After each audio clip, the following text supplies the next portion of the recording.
Hello, everyone. Thank you for joining me today. I'm Aditya Singh, and I'm excited to present a framework that's transforming how we evaluate search and recommendation systems. In the next 15 to 20 minutes, I'll show you why traditional metrics are failing us, how we can do better, and the dramatic improvements that we achieved in practice.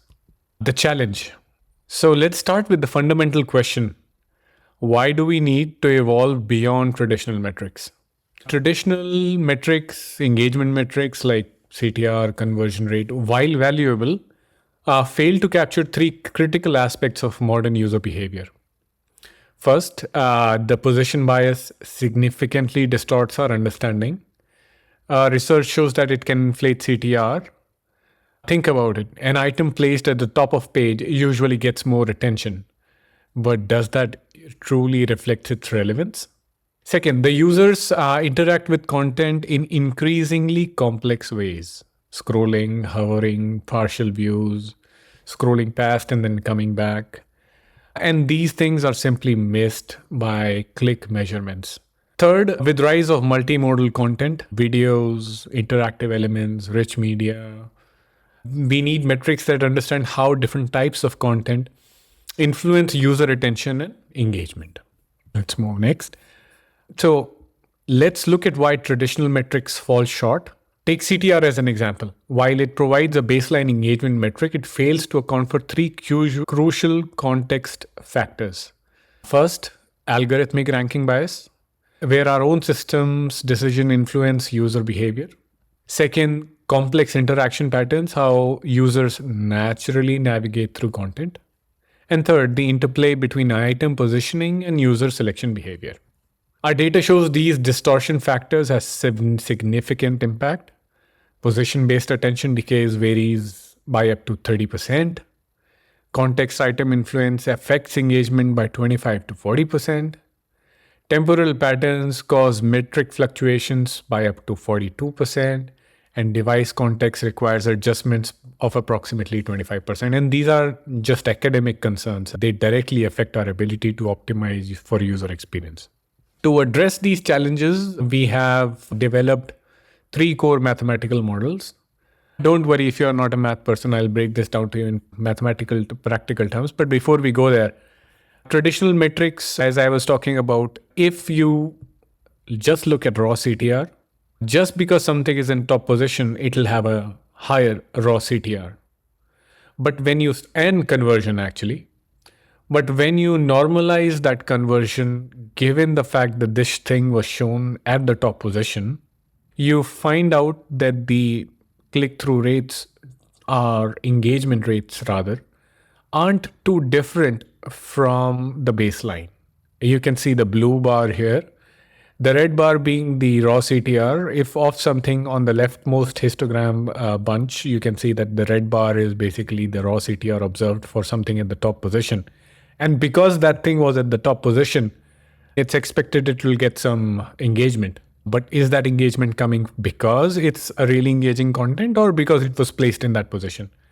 So this type of gap which exists in the engagement metrics that we collect on our platforms can lead to skewed behavior and also feedback loops in our system. If something just directly shows up on position one, it directly gets a boost. And because of that boost, the model or the systems or the feedback mechanism that has been built, a learned mechanism or a mind mechanism, whatever it is, it can be confused as though why was this popular? And these systems help us identify that the popularity or the engagement is coming either from position or from the context or due to the type of content that we have, whether it is because of the platform and so on. So this is what we are dealing with. As I said, we do have mathematical models that we can talk about. And these models basically handle three different things, three different independent dimensions that we have identified. First of all, it's our position bias model. And it can be described as a very simple, what do you call it? A probability model in which we define the probability of a click given at position I is defined as by this relation, where you can think of beta I as an attention discount factor. It tells how much we need to adjust for an item's position. So if something is in the top, and if it is relevant, then give whatever its relevance be, we discount its relevance by an attention discount factor to truly know how engaging that content will be. For instance, we found that position 5 needs about 3x adjustment to reflect the true engagement rate. Second, the temporal decay function. In this formulation, we capture how users' attention diminishes over time, but with an interesting twist. Attention doesn't decay linearly. We found that users have bursts of renewed interest, especially when they encounter highly relevant content. Then third, we come to our cross-item influence model. This relation gives us, or helps us rather, understand how an items affect each other's performance. For example, a compelling video can boost engagement with related text content by up to 40%. But if that text was not accompanied by a video, an engaging video, then it would hardly get any attention.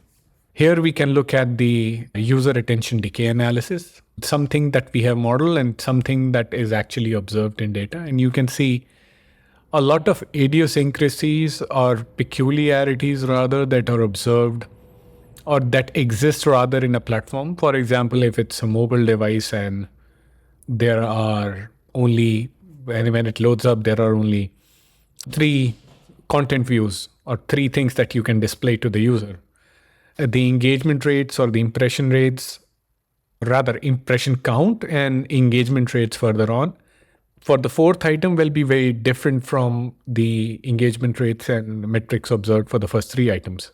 This is one such system where the 4th position was a little bit different compared to the first 3.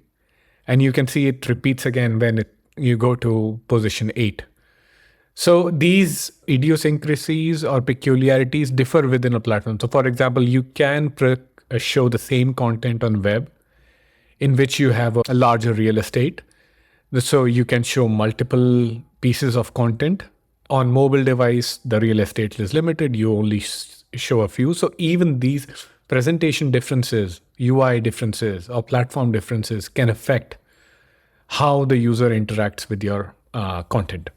Just to give an overview, the relative attention score that you see on the y-axis is a normalized measure, and it's combined by using the viewport timing. And that is how long was the item visible. Active engagements, that is how many clicks and hours did the user do. And then scroll velocity near the item. You can see that the attention is higher in the top 3 positions. Then there is some variance after that. And then it stabilizes at some rate. And you can see that if we just predicted by our theoretical model, there is some differences in actual observed user behavior. And this is essentially what we want to measure. As we talked about, again, going and talking about a more comprehensive framework for contextualized evaluation. Position bias needs to be corrected. There are multiple ways of correcting it. These are correction mechanisms. The other one were modeling mechanisms. One more important thing that I would like to talk about that we didn't cover earlier was the viewport tracking method.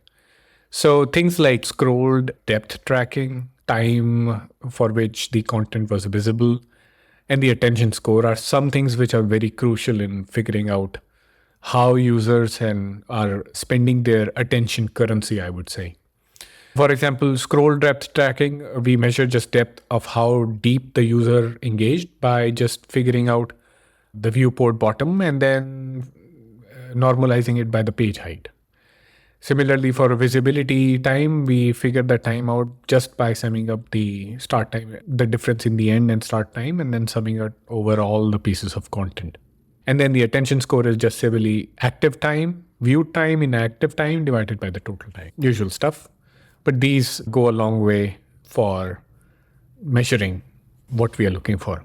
The, user attention analysis. The That's a good question. So now let's dive into what we have learned about user attention patterns.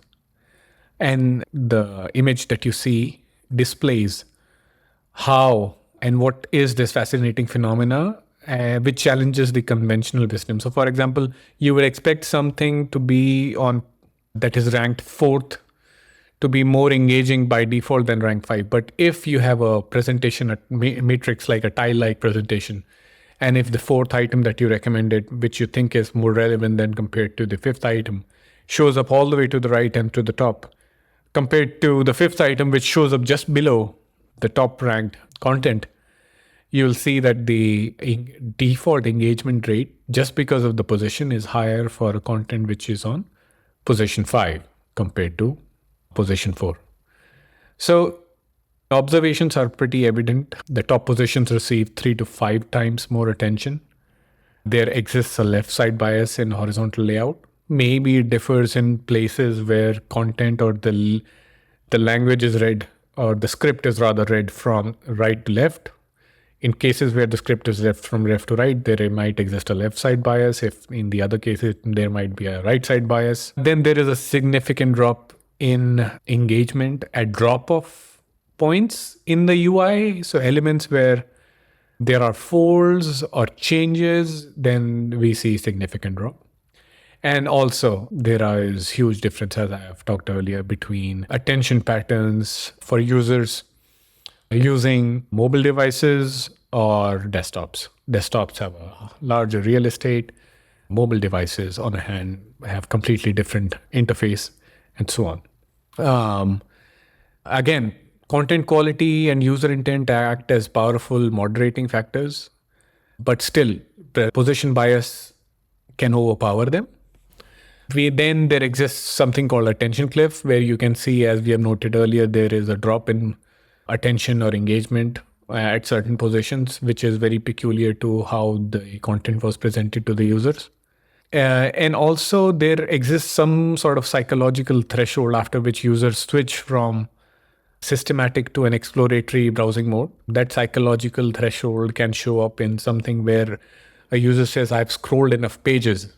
So that page itself becomes a unit of attention, unit that got an attention, but the other subsequent pages do not.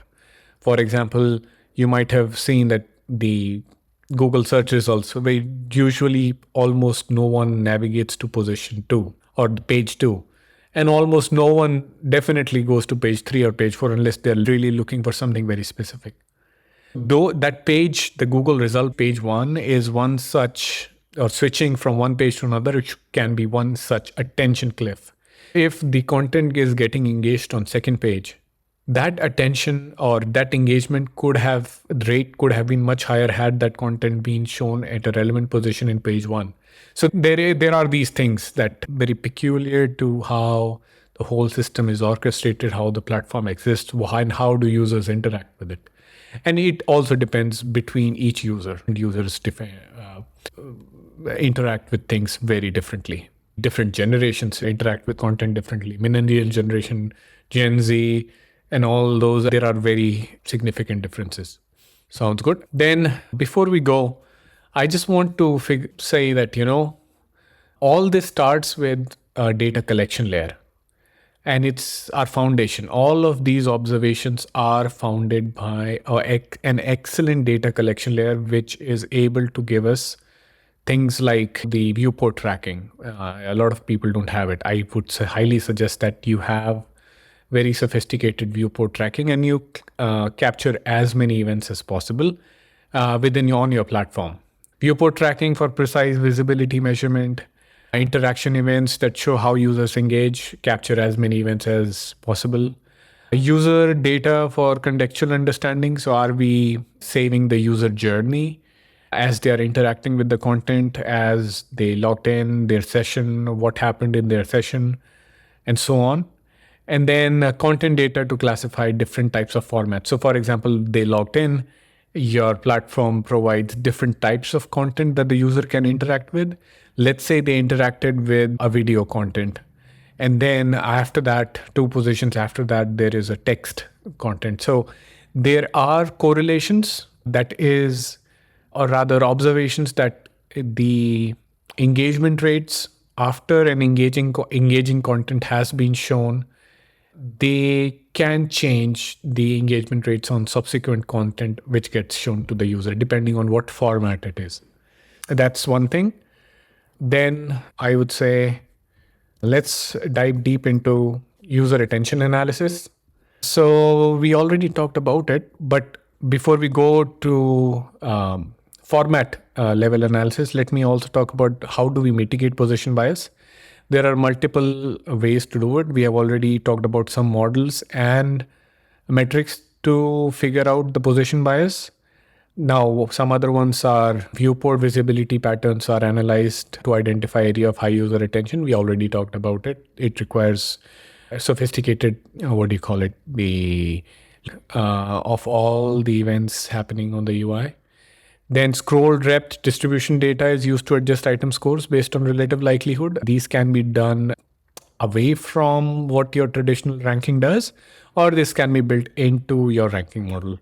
That is, how deep did the user interact with your content or your platform? And all these models we have seen they can be done in very different approaches, but when they are applied in whatever format they are applied, they do reduce position bias up to 30%. It can even be higher. At least we have seen 30%. And this can lead to an accurate measurement of item relevance and performance, removing the position bias. Let's go to the next type of interaction which can happen. This interaction is cross-format interaction. So moving to content format interactions, our format interaction matrix reveals some surprising patterns. On the left-hand side, you have the content which was shown first, and on the topmost is the content that was subsequently shown to the user. And the numbers aren't exactly what we have, I have seen on different platforms, because some things cannot be exactly shared, but it looks something like this, where the format of an item that has been shown to the user affects how the user interacts with subsequent content. Videos emerge as the strongest influence drivers, actually. And now we have observed that the video length, if it's a short form video, Reels and TikTok and all that stuff, that creates what we call an attention halo effect. They boost engagement with neighboring content by 70 to 80%. But the timing is crucial. The effect decays by about 3 or 4 positions. So people can use this sort of information to build models in which we are repeatedly spiking the engagement that we get out of the user.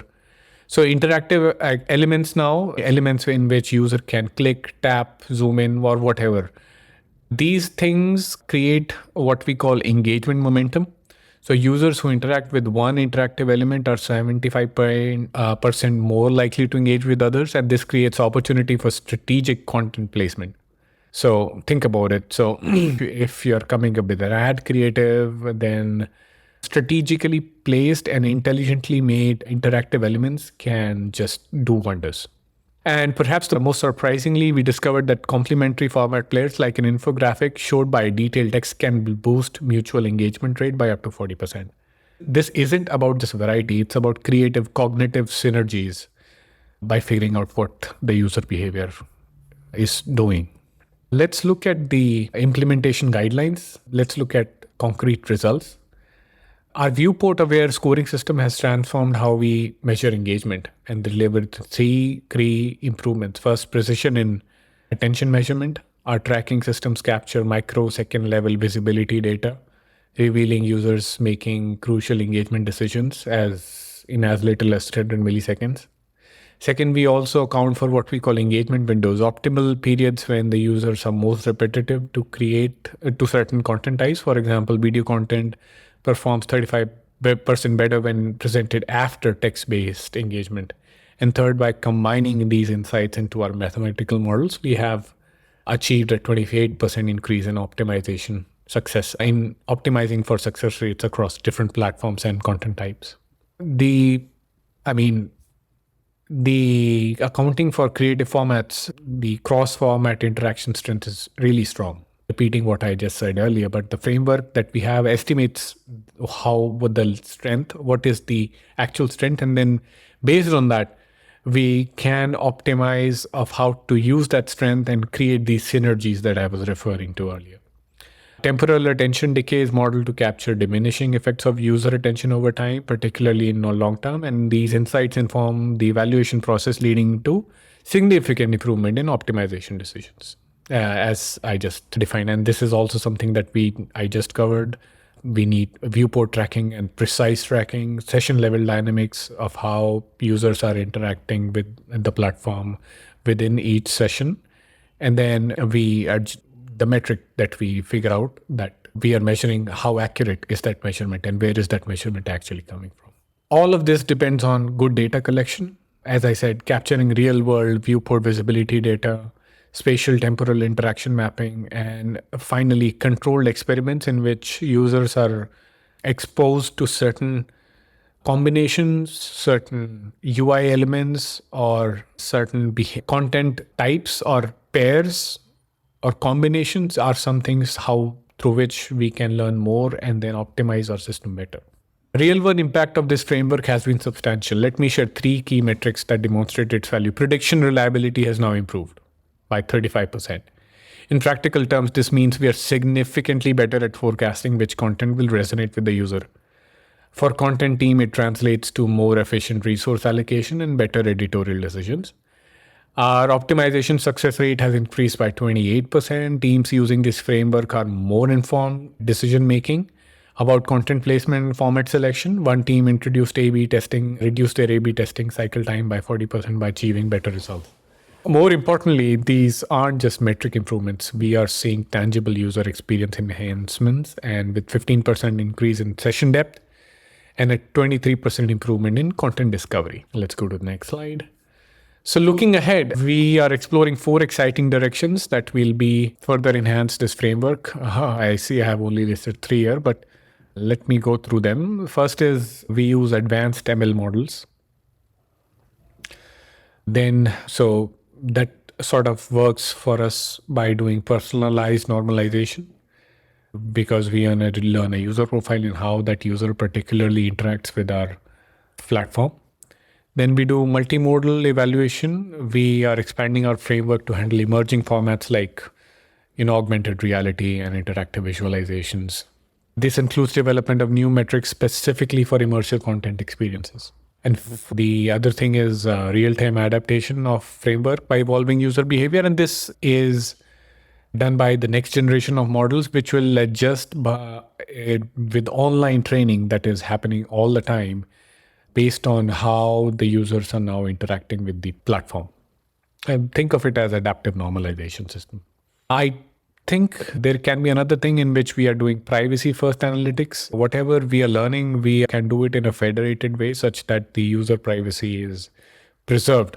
We do learn how the user interact, but we do it in a way that is very privacy preserved. Key takeaways. Okay. As we conclude, I want to emphasize 3 critical points. First, the context matters more than ever. Traditional metrics alone cannot capture the complexity of modern user interactions. Our frameworks provide necessary context to make meaningful optimization decisions. Second, normalization and correction aren't just technical necessities. They are fundamental to understanding true content performance in today's multi-format, multi-device world.